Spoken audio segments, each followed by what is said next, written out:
ओ उठा उठा उठा. हळू हळू. तुम्हाला सासरवाडी सोडायची का नाही मला एका भाषामध्ये उत्तर द्या आता तुम्ही. सगळे लोक पाहुणे रावळे सगळे तोंडामध्ये गु घालायलेत गु. कुणाच्या असं? कोणत्या पाहुण्या राहिले तिच्याकडे तू? सगळे नातेवाईक म्हणायला लागले. कोणचे नातेवाईक? कोणचे म्हणजे नातेवाईक कोणचे?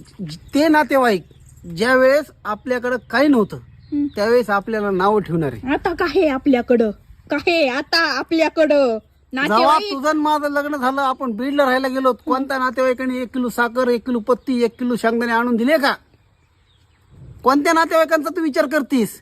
ज्यावेळेस तू दवाखान्यामध्ये होती ज्यावेळेस तुझं सिजर झालं त्यावेळेस कोणता नातेवाईक धावून आला? कोणता नातेवाईक तुला डब्बा घेऊन आला? कोणत्या नातेवाईकाचा तू विचार करती? ज्यावेळेस आपला शिवांश वरच्या वार्डामध्ये ऍडमिट होता 5 दिवस NICU मध्ये त्यावेळेस कोणता नातेवाईक आला आणि कोणत्या नातेवाईकांनी म्हणले हे 10,000 धर पोरगा ऍडमिट आहे? कोणत्या नातेवाईकाचा विचार करायला लागली तू?